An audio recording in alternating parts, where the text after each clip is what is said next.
ekosistem kehilangan keseimbangannya. Tugas biologi, perubahan lingkungan, presentasi Alvino, kelas 10-6. Keseimbangan lingkungan. Keseimbangan lingkungan adalah keadaan ketika lingkungan mampu menjaga kestabilan ekosistem, meskipun mendapatkan tekanan dari faktor alam maupun aktivitas manusia. Dalam kondisi seimbang, lingkungan dapat mendukung kehidupan seluruh makhluk hidup secara normal. Lingkungan dikatakan seimbang apabila memiliki 1. Daya dukung, yaitu kemampuan lingkungan untuk memenuhi kebutuhan makhluk hidup agar dapat tumbuh, berkembang, dan bertahan hidup secara wajar. 2. Daya lenting, yaitu kemampuan lingkungan untuk memulihkan diri kembali setelah mengalami gangguan sehingga kembali ke keadaan semula. Perubahan lingkungan adalah terganggunya keseimbangan lingkungan yang dapat disebabkan 1. Faktor alam, seperti banjir, gempa bumi, gunung meletus, dan kekeringan. 2. Faktor manusia, seperti penebangan hutan, pencemaran, dan ekosistem sumber daya alam secara berlebihan. Definisi pencemaran lingkungan. Pencemaran lingkungan adalah masuknya atau dimasukkannya zat energi makhluk hidup atau komponen lain ke dalam lingkungan sehingga kualitas lingkungan menurun. Lingkungan dikatakan tercemar apabila keadaan polutan atau bahan pencemaran telah melebihi ambang batas normal. Akibatnya, kualitas air, udara, atau tanah menurun, daya dukung lingkungan berkurang, kesehatan manusia terganggu, dan kehidupan makhluk hidup berkurang.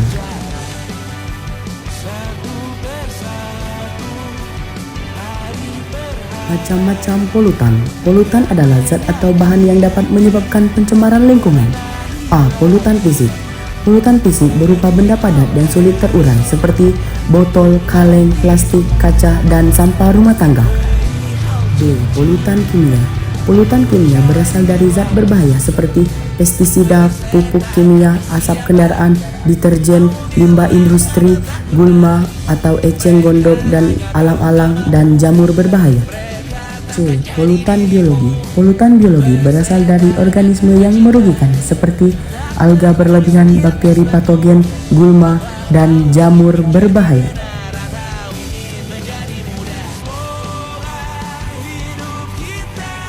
Macam-macam pencemaran lingkungan. A. Pencemaran udara.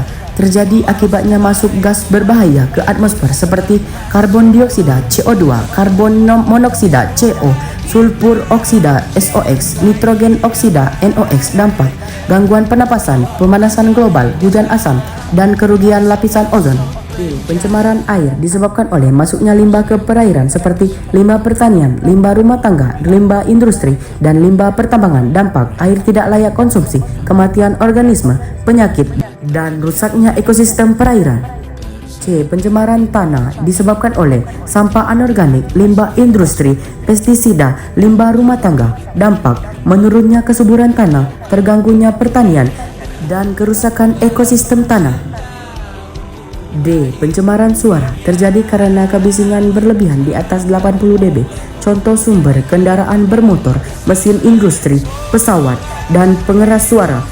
Jenis kebisingan suara: kebisingan impulsif, kebisingan semi kontinu, kebisingan impulsif kontinu, kebisingan kontinu. Dampak: gangguan pendengaran, stres, sulit tidur.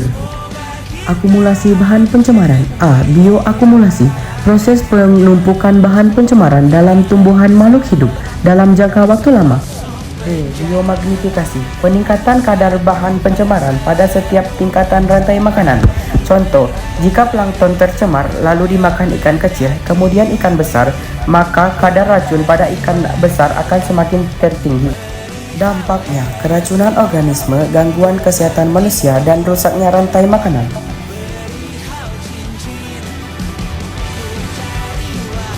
Usaha mengatasi pencemaran lingkungan.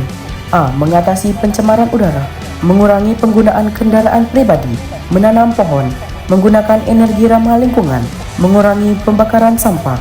B. Mengatasi pencemaran air, mengolah limbah sebelum dibuang, tidak membuang sampah ke sungai, mengurangi penggunaan bahan kimia berbahaya.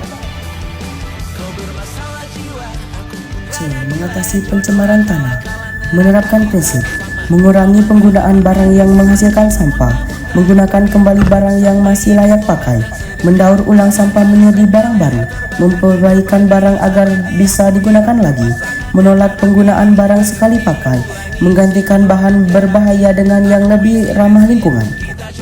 D. Mengatasi pencemaran suara, menggunakan peredam suara, membatasi tingkat kebisingan, menanam pohon sebagai penahan suara, menjauhkan kawasan industri dari pemukiman.